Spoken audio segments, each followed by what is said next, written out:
अस्सलामुअलैकुम। आकाश यासीन आपसे मुखातिब है। नाजरीन, आज की सियासत एक बार फिर लफ्जों की गोलियों से गूंज उठी है। कौमी असम्बली का ऐवान मैदान बहस बना रहा, जहां वजीर दिफा ख्वाजा आसिफ और कायदे हिज़्ब इख्तिलाफ महमूद खान अचकज़ई आमने सामने आ गए। मामला सिर्फ एक बयान का नहीं है, बल्कि रियासती बयानिए, कौमी यकजहती और जमहूरी हुदूद का है। ख्वाजा आसिफ ने महमूद अचकज़ई के इस बयान की कि फ़ौज 4 ज़िलों की फ़ौज है, ना सिर्फ गैर जिम्मेदाराना करार दिया, बल्कि अदाद शुमार के साथ इसे मुस्तरद करते हुए कहा कि पाक फौज विफाक की अलामत है, किसी एक सूबे या इलाके की नहीं है। उन्होंने दहशतगर्दी के खिलाफ जंग में शहादा की कुर्बानियों का हवाला भी दिया और वाज़ेह भी किया कि यह पूरी कौम की जंग है। दूसरी जानिब महमूद अचकज़ई अपने अल्फाज पर कायम हैं। उनका मौक़िफ़ है कि उन्होंने जज्बाती बात नहीं की, बल्कि जमहूरी उसूलों और आइनी हुदूद की बात की है। वो कहते हैं कि फ़ौज आइन के दायरे में रहे तो सलाम है, मगर नुमाइंदगी और हक़ हुक्मरानी आबादी के तनासब से मिलना चाहिए। उधर हम देखते हैं कि खैबर पख्तूनख्वा में विफाक और सूबा एक पेज पर नजर आते हैं। मलाकड़ में फौजी जिम्मेदारियां सिविल इदारों के हवाले करने का फैसला किया गया है। सुप्रीम कोर्ट में इमरान खान से मुतालिक 7 सफ़ात पर मुश्तमिल रिपोर्ट भी जमा हो चुकी है, जिसने सियासी दर्जा हरारत मजीद बढ़ा दिया है। तो सवाल ये है कि क्या ये बयानात सियासी इख्तलाफ हैं या कौमी बयानी की सरहदें पार हो रही हैं? क्या पार्लियामेंट में होने वाली ये तलखियां जमहूरियत की मजबूती हैं या तकसीम की अलामत? दूसरी जानिब हम ये भी देखेंगे कि हुकूमती वादों की जहां हुकूमत ने आवाम का सोलर का सब्ज ख्वाब दिखाया, और क्या अब इसकी कीमत वसूल करने का फैसला किया है? और क्या बिजली के बहरान से निकलने की कोशिश में एक नया माली बोझ आवाम के दरवाजे पर दस्तक दे रहा है? आज इस्लामाबाद से आने वाली खबरें सिर्फ पावर सेक्टर तक महदूद नहीं, बल्कि मईशत, रोजगार, सरमायाकारी और शफाफियत के बड़े सवालात भी साथ लेकर आई है। वजीर आजम शहबाज शरीफ ने नेपरा के नए सोलर रेगुलेशंस का फारी नोटिस लेते हुए पावर डिवीजन को नजरसानी अपील दायर करने की हिदायत की है, खास तौर पर इन 4,66,000 सोलर सार्फिन के कॉन्ट्रैक्ट्स के तहफ़्फ़ुज़ के लिए। हुकूमत का एक मौक़िफ़ है कि चंद लाख नेट मीटरिंग सार्फिन का बोझ 3 करोड़ से जायद आम सार्फिन पर नहीं पड़ना चाहिए, लेकिन दूसरी तरफ फिक्स चार्जेस में इजाफा, क्रॉस सब्सिडी का खात्मा और टैरिफ रीस्ट्रक्चरिंग के तजावीज़ ने एक नई बहस को भी छेड़ दिया है। क्या आम सारिफ को रिलीफ मिलेगा या बिल मजीद बोझल होंगे? उधर अपोजिशन कहती है कि पहले सोलर की तरगीब दी गई, अब उसी पर चार्ज आयद किया जा रहा है। सवाल यह भी है कि सनती टैरिफ कम करके मईशत का पहिया तो चलाया जाएगा, मगर इसकी कीमत कौन अदा करेगा? इसी दौरान आलमी बैंक ने खबरदार किया है कि अगले 10 बरस में पाकिस्तान को 3 करोड़ नौकरियां पैदा करना होंगी, जबकि बिजली का शोबा अब भी सबसे बड़ा मसला करार दिया जा रहा है। और ट्रांसपेरेंसी इंटरनेशनल की रिपोर्ट ने बदउनवानी के हवाले से मजीद तशवीश भी पैदा की है। तो क्या ये इस्लाहात मौशी इस्तेहकाम की तरफ कदम है या एक और मुश्किल दौर की शुरुआत? आज के प्रोग्राम में इन्हीं सवालात के जवाबात तलाश करने की पूरी कोशिश करेंगे। हमारे साथ स्टूडियोज में हमारे भी मौजूद हैं, जिसमें तारिक सुमैर साहब, शकील करार साहब, असगर चौधरी साहब और सायरा बानो साहिबा रहनुमा GTA भी हमारे साथ मौजूद होंगी। तारिक सुमैर साहब, आपसे आगाज़ करना चाहूँगी प्रोग्राम का। वज़ीर दिफा ख्वाजा आसिफ ने कौमी असम्बली में अपोजिशन लीडर महमूद खान अचकज़ई के बयान पर एक सख्त किस्म का रद्द-ए-अमल जो है वो दिया है, जबकि महमूद खान अचकज़ई जो हैं वो इस पर अभी भी कायम है कि मैंने कोई गलत बात नहीं की। सर, आप क्या समझते हैं इस हवाले से? जी शुक्रिया। महमूद खान अचकज़ई साहब ने ये पहली मरतबा बात नहीं की। ये 1990 से मैं उनकी तकरीरें इस तरह की सुनते आ रहा हूँ। गुज़श्ता दिनों वो लाहौर गए थे, जिस दिन 8 फरवरी थी। वहाँ उन्होंने इशारा किया सहाफ़ियों को, मैंने कोई बात नहीं करनी। फिर तकरीर मुतनाज़ा की। उनका ये कहना इंतहाई गैर जिम्मेदाराना और गलत है कि जी 4 डिस्ट्रिक्ट की फ़ौज है। भाई 4 डिस्ट्रिक्ट से अगर ज़्यादा फ़ौज में लोग भर्ती होते हैं तो एक ट्रेंड चला आ रहा है। आप इंडिया की फ़ौज का अगर देखेंगे तो मशरक़ी पंजाब, जो इंडियन पंजाब है, वहाँ से सिखों की बड़ी तादाद वो जो इंडियन फ़ौज के अंदर है, बाकी ममालिक में भी है। इसी तरह होता है। मुझे याद है माजी में बलूचिस्तान के अवाम को फ़ौज में लाने के लिए रूल्स में कुछ नरमी भी की गई थी। सिलेक्शन के रूल्स जो होते हैं उनमें नरमी करके, और बलूचिस्तान के लोग बड़ी तादाद में फ़ौज के अंदर आए, FC के अंदर आए, शहीद भी हुए हालिया वाक़यात में दहशतगर्दी के। तो ये कहना, तंज करना, आप कहें फ़ौज की पॉलिसियों पे अगर आपको कोई इख्तलाफ है, इस्टेब्लिशमेंट की पॉलिसियों पे, हुकूमत की पॉलिसियों पे, उस पर आप बात करना बनती आप करें। ये कहना कि 4 डिस्ट्रिक्ट की सिर्फ फ़ौज है, ये पूरे पाकिस्तान की वफाक की अलामत है। फ़ौज ने इस मुल्क का दिफा किया है, इस मुल्क की दिफा की जंगें लड़ी हैं, कुर्बानियाँ दी हैं। आए ना अचकज़ई साहब, मैं इनको वेस्टेज अपने इलाके में ले जाता हूँ, वहाँ शोहदा की कब्रें देखें, और बाकी शोहदा के घरों में ले जाता हूँ, रावलपिंडी में, चकवाल में ले जाता हूँ, गुजरखान में ले जाता हूँ, किसी इलाके में कहें, जिस इलाके में कोयटा में जाएं वो वहाँ भी मौजूद होंगे। तो इस तरह की बातें मुनासिब नहीं है। आपको हम एक संजीदा सियासी रहनुमा समझते हैं। इस वक्त आपके पास एक ऐसी आइनी पोजीशन है कि आप अपोजिशन लीडर हैं कौमी असम्बली के अंदर, और आपको हुकूमत के साथ और अपोजिशन जो बड़ी जमात है PTI, उसके दरमियान आपको ब्रिज बनना चाहिए, जो आप किसी हद तक बने भी हैं। और ख्वाजा आसिफ ने बड़ी दुरुस्त बातें की हैं, उनका मौक़िफ़ में बड़ी जान है। उन्होंने असम्बली के अंदर फहरिस्त भी पेश की है पूरे मुल्क के अंदर कौन कितने शोधा हैं, किस इलाके से तल्लक है, पूरा डाटा उन्होंने दिया है। तो ये बड़ी ज़्यादती वाली बात है। आप शोधा की बात करें, शोधा की कुर्बानियों को सराहें, अप्रिशिएट करें उनको। आपने तनकीद करनी है, जिन बड़ों की पॉलिसियाँ होती हैं उन पे आप तनकीद करना चाहते हैं, बेशक करें, मुझे उस पर कोई एतराज़ नहीं है। बड़े कौन सी बात करें, सियासी या दूसरे बड़े? जिधर के भी वो दूसरों की तरफ इशारा करते हैं ना जगज़ई साहब। सियासी तो वो उनके साथ उनके कभी एक हुकूमत में होते हैं, कभी दूसरी में होते हैं, वो तो उनका चल चलाओ चला रहता है। वो उनका इख्तलाफ हमेशा उन्होंने एंटी इस्टेब्लिशमेंट अपना स्टांस लिया। 90s से मैं उनको देख रहा हूँ, मेरी मुलाकातें भी उनसे होती हैं। बल्कि कल भी आपकी मुलाकात हुई है? जी हुई है मेरी मुलाकात जी, और कानों में कुछ सरगोशियाँ भी हुई थी। उन्होंने तफसीली मुलाकात का वादा भी मुझसे किया था कि वो भी करेंगे। इंटरव्यू का वादा भी किया, देखते हैं कब पूरा करते हैं। तो मैं जगज़ई साहब का बहुत एहतराम करता हूँ, लेकिन आप उस फ़ौज को कह रहे हैं जिसने अभी हाल ही में बलूचिस्तान के अंदर जो BLA की और इंडिया की और अफ़गानिस्तान की और इसराइल की साजिश थी, उसको नाकाम बनाया। 200 से ज़ायद जो फितनतुल हिंदुस्तान के दहशत गर्दों को वास्ले जहन्नम पहुँचाया। मार्का हक इसी फ़ौज ने जीत के दिया ना, बिल्कुल, कि पूरी दुनिया में हमारी इज़्ज़त बननी है, और यही फील्ड मार्शल है ना, यही एयर चीफ़ है ना। तो आप इस तरह की बातें मुनासिब नहीं है असम्बली के फ्लोर पे करें या किसी और जगह करें। ख्वाजा आसिफ साहब ने दुरुस्त बातें की हैं। ख्वाजा साहब भी बाज़ दफ़ा जज्बात में आके बातें माजी में करते रहे हैं, लेकिन उस वक्त वो हुकूमत थी मार्शल की हुकूमत, उसमें उन्होंने की थी। तो इस वक्त में जो उनके बयान तो अभी पड़े में वो अलग बात में साहब आपका इस हवाले से पॉइंट आ गया है। बात की आपने जिस तरीके से मार्का हक की बुनियाद महसूस की, पूरी दुनिया में पाकिस्तानी फौज का बुलवाला है, पूरी दुनिया में पाकिस्तानी आर्मी की बात होती है, हमारे फील्ड मार्शल सैयद आसिफ मुनीर के हवाले से बात होती है। सायरा बानो साहिबा आप भी हमारे साथ मौजूद है।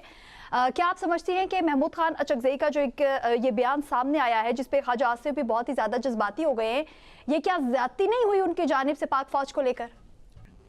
जी आकाशा, अभी सब जो हालात हैं, और आपकी बात सही है कि दुनिया में नाम हुआ है, बोलबाला हुआ है, तो इस किस्म के जो बयानात हैं उससे परहेज करना चाहिए।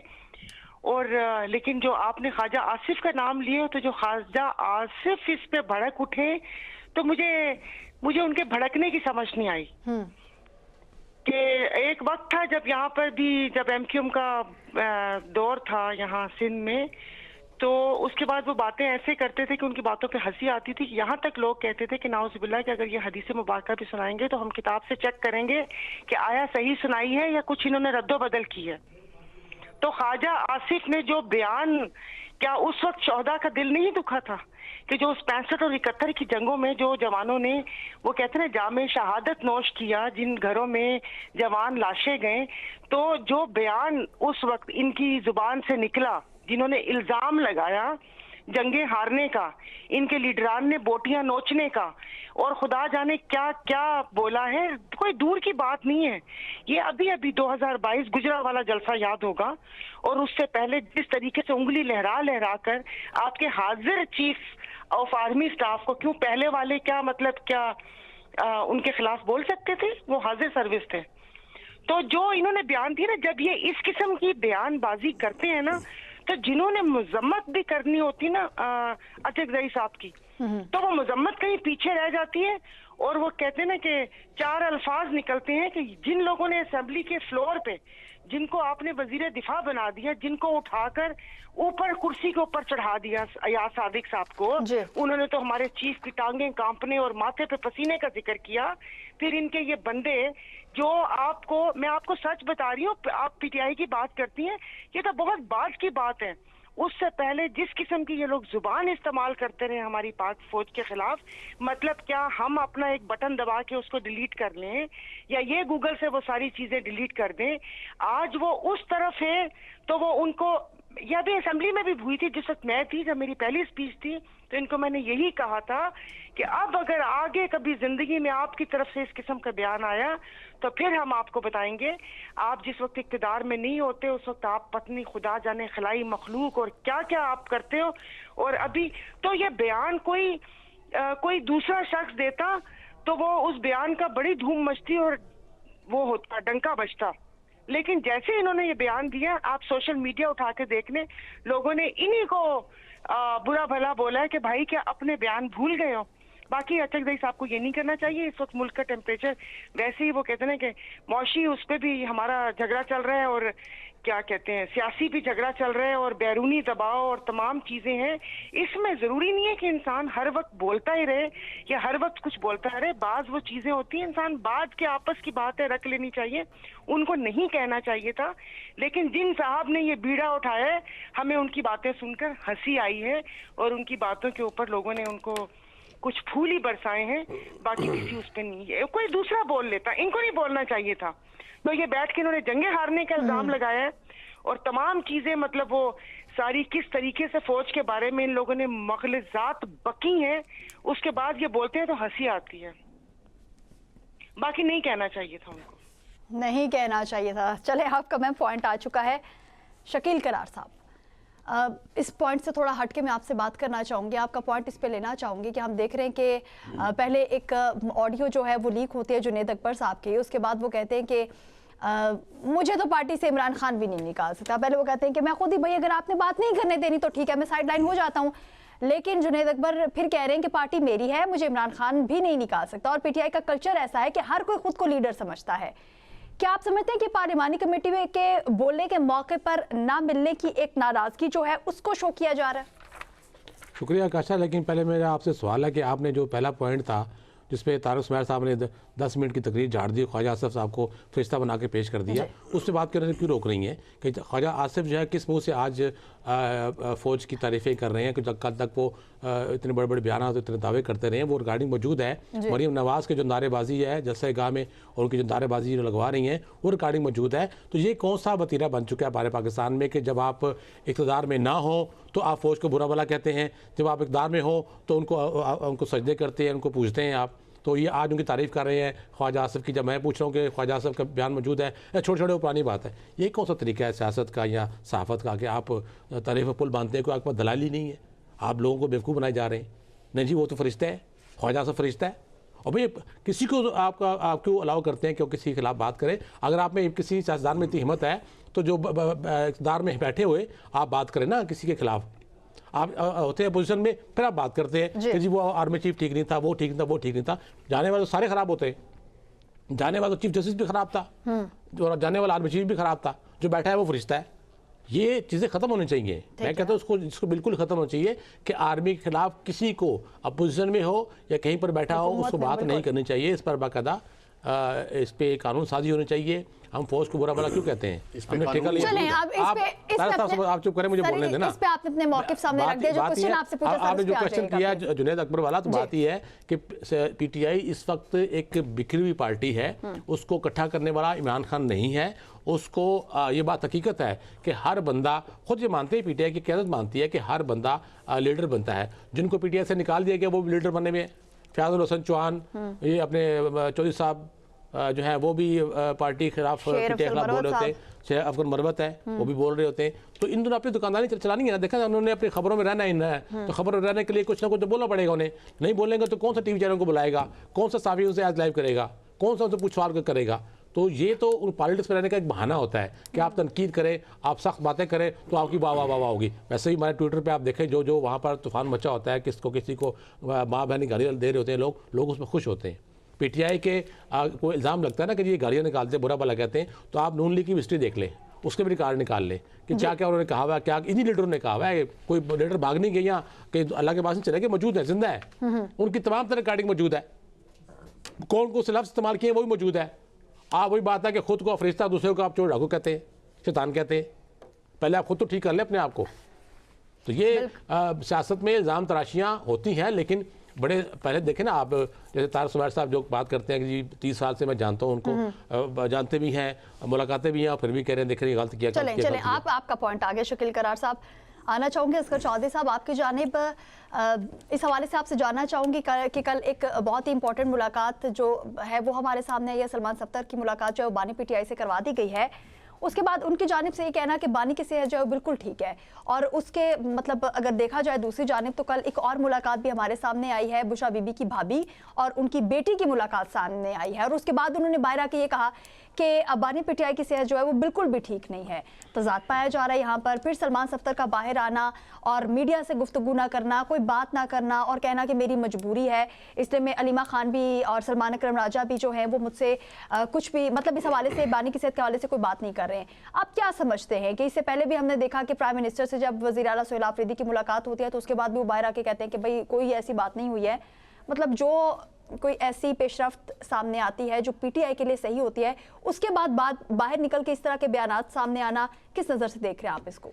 जी बहुत शुक्रिया काशा, मुझे ये भी इजाज़त दीजिएगा कि मैं थोड़ा सा क्रीज से बाहर भी निकल सकूं। देखिए, एक तो बात यह है कि जब कोई ख़बर होती है ना तो फिर उसे छुपाया भी जाता है, और इसीलिए वो एक मुहावरा भी है ना कि दाल में कुछ काला काला है। तो ये तो सारे मामलात हैं। देखें, वो फ्रेंड्स ऑफ कोर्ट बन के गए थे वहाँ पर, और जाके 3.5 घंटे मुलाकात हुई है, और आलू भिंडी का रेट तो वहाँ पर डिस्कस नहीं हुआ है ना। वहाँ पर बहुत सी चीज़ें डिस्कस हुई हैं। वो ज़ाहिर है सिर्फ उन्हें देखने या इयादत करने के लिए नहीं गए थे, या उनकी जो सेल है उसके अंदर उन्हें क्या क्या सहूलियात हैं, बाकी भी चीज़ें डिस्कस हुई हैं। और जो हमें हमारे ज़राए ये कह रहे हैं कि अगले 48 घंटे जो है वो बहुत ज़्यादा अहम है बिलखुसूस पाकिस्तान तहरीक इंसाफ के लिए। और पाकिस्तान तहरीक इंसाफ के अंदर हमें बहुत सी यार आप बैकडोर राब्ते भी बैकडोर राब्ते भी इस वक्त है, और कोई बानी पीटीआई को बनीगाला शिफ्ट करने की भी कुछ बातें चल रही हैं, कुछ सदाकत है इसमें? देखिए, ये तो खबरें फैलाई जाती है ना, ये तो अब तब देखना होगा कि बानी पीटीआई इसके ऊपर आते भी है या नहीं आते, और बानी पीटीआई अपने बयानी से पीछे क्यों आएंगे, ये भी देखना होगा।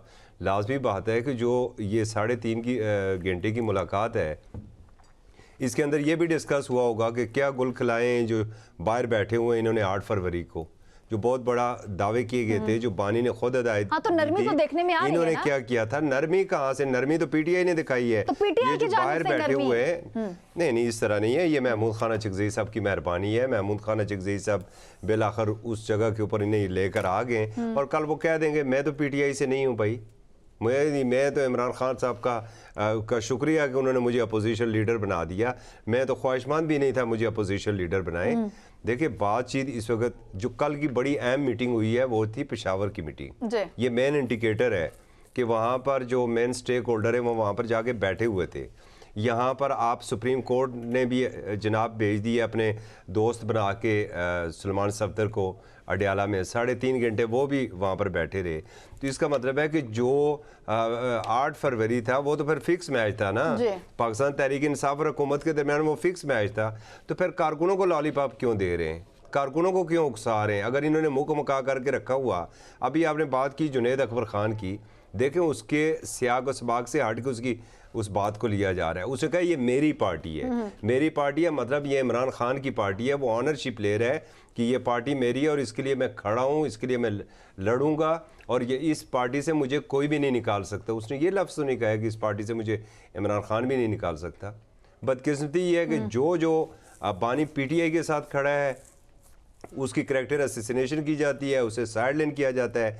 ज़रा तारक साहब की बड़ी गहरी इसके ऊपर नकाब भी होगी, बताएं ना कि जो कौन सा शख्स था जो महमूद खान अचकज़ई के ख़िलाफ़ था पार्लियामेंट में कि जी अपोजिशन लीडर ना बने, कौन शख्स था जो ये चाहता था कि जुनैद अकबर पीएसी के चेयरमैन ना बने, और जब चेयरमैन बन गए तो फौरी तौर पर इस्तीफ़ा किस तरीके से हुआ। बैकग्राउंड के अंदर बहुत कुछ चल रहा है, और विद इन पार्टी इख्तलाफात बहुत ज़्यादा है, जिसकी वजह से पाकिस्तान तहरीक इंसाफ वो फैसले नहीं कर पा रही है।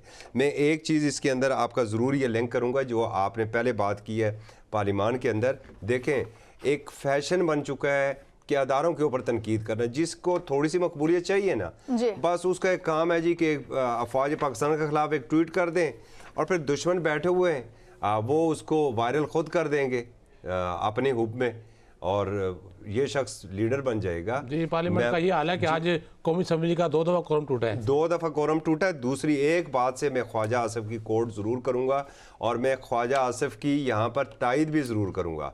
देखें, हर रोज़ बलूचिस्तान में कहीं ना कहीं कोई पंजाबी कत्ल होता है, मारा जाता है, दहशतगर्दी का शिकार होता है, और वो आम मजदूर पंजाबी होता है।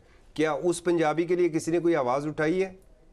जब भी कहा जाता है नहीं, ये पंजाब की फ़ौज है, पंजाब की फ़ौज है, और आदाद व शुमार क्या है कि 51.1% अगर पंजाब है तो 49.9% बाकी हैं, और पंजाब और बाकी सूबों की आबादी का तनासब भी ज़रा निकाल के देख लीजिए। इस तरह की इस लेवल की लीडर की जानब से तनकीद नहीं होनी चाहिए थी। कौमी अदारे, उन्हें कौमी अदारा रहने दें, उन्हें सियासत का अखाड़ा ना बनाएं। बिल्कुल सही कहा आपने असगर चौधरी साहब। इसी पे मैं आपका पॉइंट लेना चाहूँगी। तारिक सुमैर साहब, तमाम तर चीज़ें जो है इस वक्त हमारे सामने हैं, बैकडोर राब्ते जो हैं वो भी इस वक्त हो रहे हैं।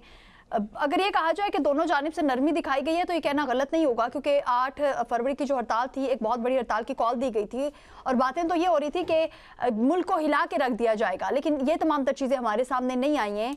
सो आप कुछ समझते हैं कि बानी PTI की जो बनीगाला को शिफ्ट होने की बातें हो रही हैं, ऐसा कुछ हो सकता? ये तो डॉक्टर तारक फजल चौधरी पहले भी कर चुके हैं बात, और अभी भी आ रही हैं। आपकी तो शदीद ख्वाहिश है वो आ जाएं। एक मिनट ना, बात मुकम्मल होने दें जी।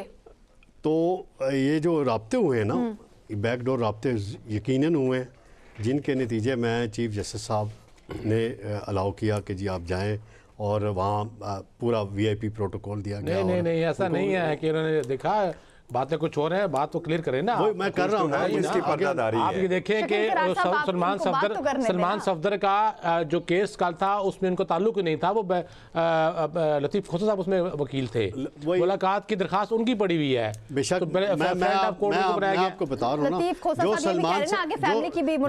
जो सलमान सफदर साहब हैं उन्होंने कभी खुद को मीडिया में आके नुमाया नहीं किया। वो बानी PTI का साइफर जो केस था, बड़ी खूबसूरती से उन्होंने लड़ा, हाई कोर्ट से उनको बरी कराया था। ठीक है, इसकी तारीफ करें ना, समझ लें कि वो नून लीग है। भाई आप समझ लेना बात को, आगे होने देना। तो सलमान सफदर का जाना ये समझ आती है कि बीच में कोई ना कोई बात है, और 3 घंटे से ज़ायद उनको मुलाकात का मौका देना, वरना तो होता है कि जी 15 मिनट हुए तो आगे जी आपका टाइम खत्म हो गया, आधा घंटा हो गया आपका मुलाकात का टाइम, ये भी देखिए खत्म हो गया। अच्छा, ये भी जेल मैनुअल में नहीं है कि 3 घंटे की मुलाकात हो सके किसी कैदी से। आप दिखाए ना जेल मैनुअल में, 3 घंटे की मुलाकात करवाई, मुझे कहाँ लिखा हुआ है? फैमिली की मुलाकात का भी टाइम लिखा हुआ है। आप मुझे बताएं किसी वकील का 3.5 घंटे मुलाकात कहाँ लिखी हुई है? बताएं। चले रोजाना कहते हैं ये जेल मैनुअल में ये नहीं है, जेल में वो नहीं है, अब बताए ना मुझे कहाँ पर लिखा है। अच्छा, मैं आपको जो आपने 8 जब आपकी मर्जी हो तो जेल मैनुअल नहीं है। जो आपने 8 फरवरी का सवाल किया ना कि नरमी आई है, तो जो PTI के एक रहनुमा हैं जिनमें बड़ी खूबियाँ हैं कि वो एक आला तरीन हुकूमती शख्सियत की खूबियाँ उनके अंदर हैं। मैं जानबूझ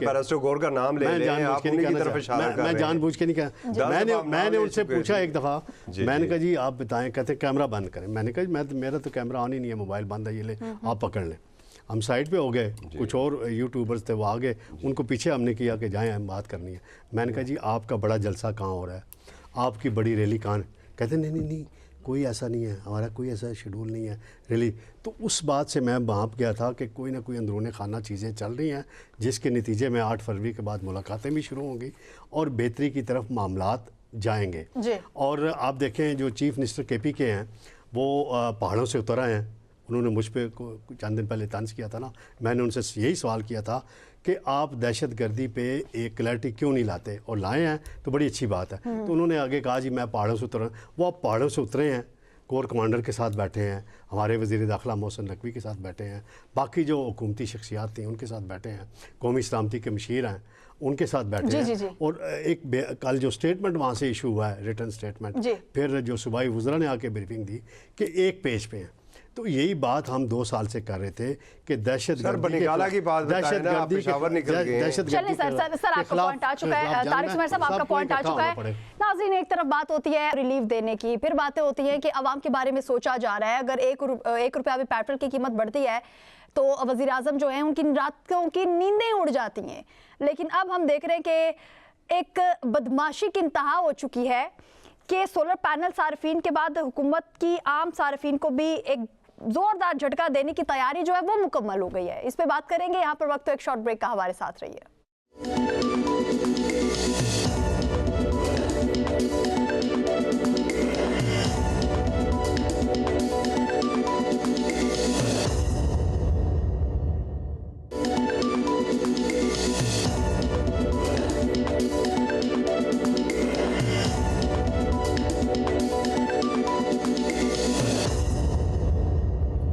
कि एक मरतबा फिर खुशामदीद कहेंगे और बात हो रही है अवाम की, अवाम के हुकूक की, लेकिन वज़ीर आज़म की जानिब से ये कहना और इस पर एक नोटिस लेना, ये जो सोलर पैनल सार्फिन के बाद हुकूमत के आम सार्फिन को भी एक झटका देने की तैयारी जो है वो मुकम्मल हो चुकी है। वज़ीर आज़म कह रहे हैं कि 4.66 लाख सोलर सार्फिन का बोझ 3.76 करोड़ ग्रिड सार्फिन पर ना पड़े।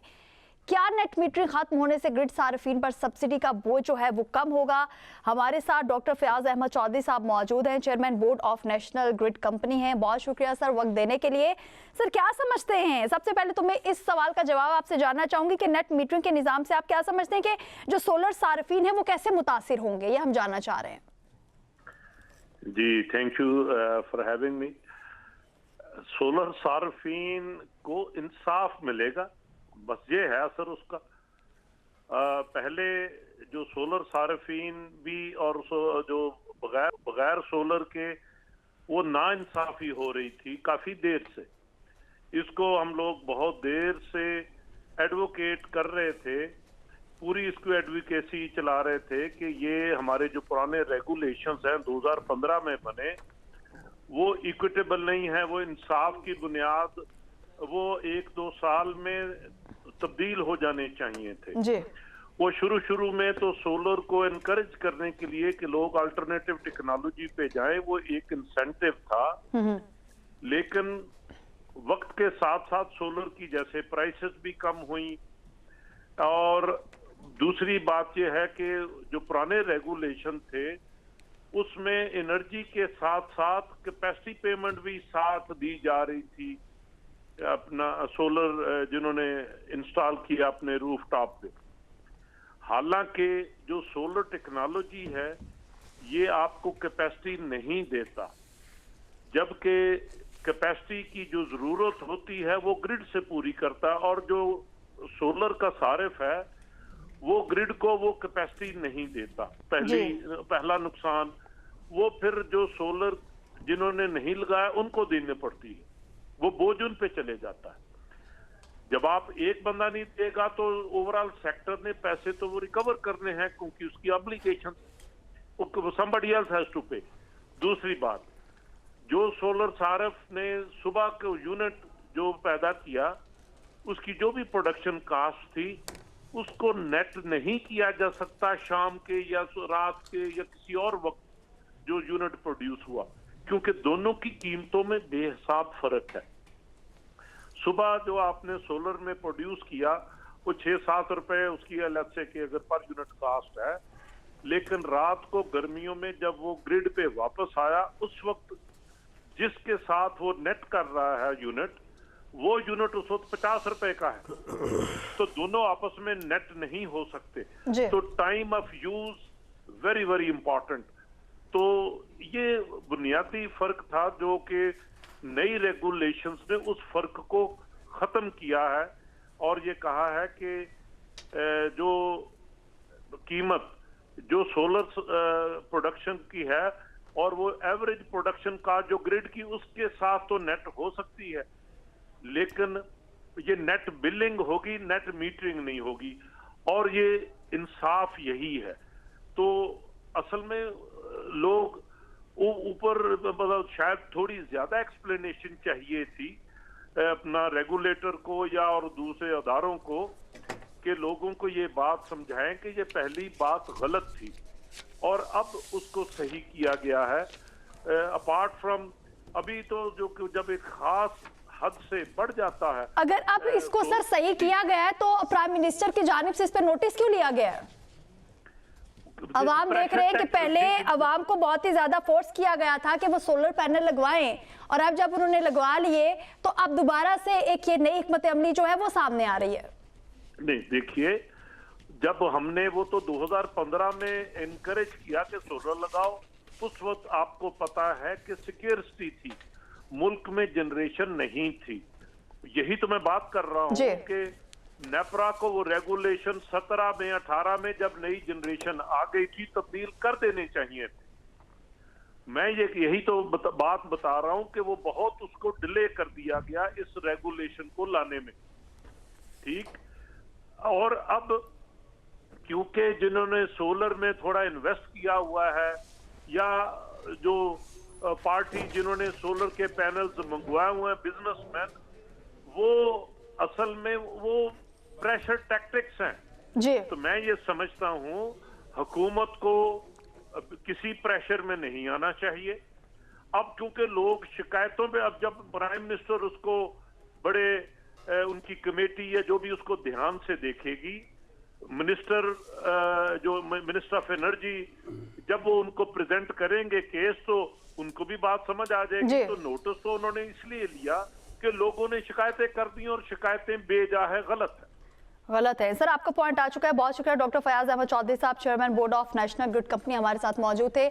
शकील करार साहब, जरा मैं आपकी तरफ आना चाहूंगी। सर, जब कुछ डिले किया जाता है, जहाँ पे गफलत बरती जाती है, फिर उसका खमियाजा कहते हैं कि अवाम ही भुगतते हैं, कुछ ऐसा आपको फील हो रहा है कि इस टाइम भी अवाम के साथ यही कुछ हो रहा है? बिल्कुल यही हो रहा है। बड़े जालिम हुक्मरान है ये, जो सिर्फ आवाम की जेब पे नज़र रखते हैं, आवाम को लूटते हैं। और वो आवाम जो मिडिल क्लास है, लोअर मिडिल क्लास है, वो गरीब है, उनको लूटते हैं, उनकी जेबों खाली करते हैं। जो मालदार है, सरमायादार है, सरदार है, खान है, चौधरी हैं, उनको कोई नहीं पूछता है वो क्या कर रहे हैं। देखिए, पहले पाकिस्तान में सोलर की एनर्जी के हवाले से लोगों को राग़िब किया गया, मुख्तलिफ लालचें दी गई। फिर आप ये देखें कि पिछले 2 साल में, 3 साल में पाकिस्तान में सबसे ज़्यादा सोलर का जो नेटवर्क था या उसकी बाहर से मंगवाया गया, वो किस किस कंपनी ने, किस किस सियासी बंदे ने मंगवाए और कितने मालियत के मंगवाए। बिल्कुल, उस वक्त भी अरबों रुपये लूटे गए, अरबों रुपये इकट्ठे किए गए। और फिर IPPs का मामला आप देखें तो उस वक्त भी आवाम को धोखा दे के अरबों रुपये लुटाए गए। वो IPPs जिनकी मेंटेनेंस जो भी शुरू नहीं हुई है, एडवांस में लोगों से लेके उनके जेब भरे गए, उसमें अपना हिस्सा वसूल किया गया। ये बहुत बड़ा एक स्कैंडल है, IPPs वाला भी और ये सोलर वाला भी। अगर इसमें तहकीकात की जाए ना, तो हक़ाइक़ आपके सामने आएंगे कि बरसे इक़दार ही एक जमात के ख़ानदान के ऊपर इल्ज़ाम लगता है कि उन्होंने ही भर के सोलर तुर्की से और बाकी ममालिक से पाकिस्तान में मंगवाए, यहाँ पर स्टॉक किए और फिर अपने दामों पर बेचते रहे। आज आवाम को एक फिर डाका मारने के लिए ये कौन सी मंतक है? आप खुद कह रहे हैं कि जी अब जो फयाज साहब बता रहे हैं और जो बाकी चल रहा है सोशल मीडिया पे कि जी 7 रुपये का यूनिट अगर दिन को है तो शाम को वो 12 रुपये का, 15 रुपये का या 20-40 का हो जाता है। तो ये तो आप लोगों ने फिक्स किया हुआ है ना, ये तो आप लोगों ने इस कैटेगरी बनाई कि शाम 6 बजे तक वो 7 रुपये या 8 रुपये या 10 रुपये यूनिट होगा, 6 से लेकर 10 बजे तक यूनिट की प्राइस ये होगी, 10 के बाद 12 बजे तक ये होगी, रात इतने बजे ये तो आप लोगों ने इसको किया हुआ है। उसमें जो आपके एक्सपेंडिचर आ रहे हैं बिजली पैदा करने के, तो वो सेम ही है।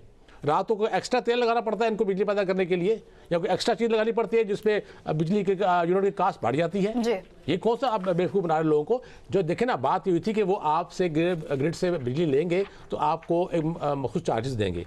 अब जो आवाम में शोर नहीं है, आवाम को बताने की ज़रूरत है कि आप अपने जो सोलर लगाए हैं उनके साथ कोशिश करके किसी भी तरह, अगर आपके ज़ारे माली उनके बोझ पड़ता है तो लिथियम बैटरी ले लें, उसमें अपने रिजर्व करते रहे, खुद इस्तेमाल करें, उस चक्कर में ना पड़े कि हम हुकूमत को देंगे, हुकूमत आपको लूटेगी।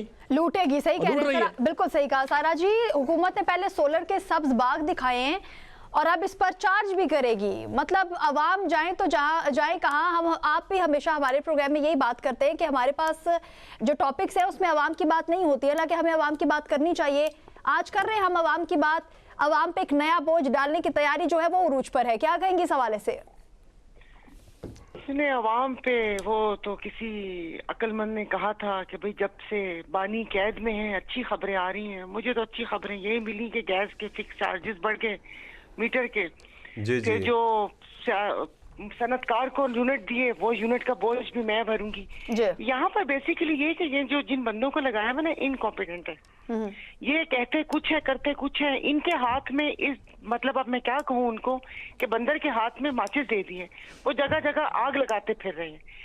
और जो हमारी इकोनॉमी का इस वक्त जो हाल है, वो कहते हैं एक SRO पे टिकी हुई होती है। आपका काम है सुबह एक SRO निकला, आपका मतलब आ गया माल पोर्ट से, आपने इंपोर्ट कर लिया, ये वो शाम में वो SRO चेंज हो गया और आपने अगले पे 40% लगाना है, 50% लगाना है। मसला ये है कि आपको भी तमाम चीजें पता है, जो मेरे साथी बैठे हुए उनको भी तमाम चीजें पता है, और जो अवाम है वो भी बेवकूफ नहीं है। लेकिन इन तमाम चीजों को सही कौन करेगा? यही गवर्नमेंट थी जो सोलर पैनल के लिए, जो इसलिए कि अब आप सबूत बहुत सारे हैं, लेकिन बात यह है कि सारे सबूत ही अगर मैंने मुहैया कर दिए तो ये बैठे हुए क्या करेंगे? आप हमारे पोर्ट पर आकर देखें, कैसर शेख साहब ने इस वजारत से तौबा कर ली थी ना, वो हट गए। अभी इसके बाद कोई जुनेद साहब हैं, आपने पोर्ट की कोई खबर भी नहीं सुनी होगी। यहाँ पर आप एक गोदाम तो चेक कर लें, 4 जहाज यहाँ पर बैटरीज के और सोलर पैनल के यहाँ पर डंप हुए हैं जी। उससे पहले जो मंगवाए गए थे, आपने अपने खानदान के बंदे को फायदा देने के लिए, आपने देखा होगा उनका बेटा टर्की भी गया था साथ, ना कोई ओहदा ना कुछ, लेकिन वजीर आजम के साथ वो वहां पर जो कारोबारी हजरात से मिलने के लिए वो शख्स वहां पर बैठा हुआ था। जब ये अवाम को सब्ज बाग दिखा के आपने ये तमाम चीजें करके, अब आपको याद आया कि ओ ये तो ये हो गया। सबसे पहले मुझे एक बात बताएं, जुल्म नहीं है कि तोशा खाना की चीजें कम पैसे देकर खरीदी, वो लीडर जेल में, और जिन्होंने आईपीपीस के बम फोड़े आवाम के सर के ऊपर, और उसमें आप सिर्फ नून को ना कहें, नून के बाद पीपी ने भी लगाई हैं, उसके बाद जो उनके बड़े बड़े कारोबारी दोस्त सनतकार रिश्तेदार वो हैं, और तो और हमारी एफएफसी भी पीछे नहीं है, हमारी फौजी फर्टिलाइजर 10 तो आईपीपीस उनकी हैं। कबीर वाला की तरफ चले जाएं, मुल्तान चले जाएं, वहां सही कहा आपने, जिसके हाथ जितना जितना लगा उसने उतना लिया है। बहुत शुक्रिया मैम। तो ये हमारी दाद रसी कौन कर जी जी, जिस चीज़ के हाथ जितना लगा वो तमाम तर चीज़ें तो हमारे सामने आई हैं। वज़ीर आज़म ने सोलर रेगुलेशंस का नोटिस भी ले लिया, पावर डिवीजन को नज़रसानी अपील दायर करने की एक हिदायत की है। सो कुछ असगर चौधरी साहब, हम समझ सकते हैं कि कुछ इस पे हो सकता है? जी जी बिल्कुल, वज़ीर आज़म साहब इतने रंजीदा हुए कि मतलब आंसू बह रहे थे, और बड़ी मुश्किल से उन्होंने इसके ऊपर साइन किए हैं, और फिर उन्होंने नोटिस ले लिया है। मैं सारा बानो साहबा की बात से बिल्कुल इत्तेफाक करता हूँ। एक वज़ीर हैं आजकल पानी और बिजली के जन्म शरफ दौर में, वो उन्होंने PTCL भेज दी थी, कितने की बिकी थी सबको पता है, और क्या कुछ वहाँ पर हुआ था।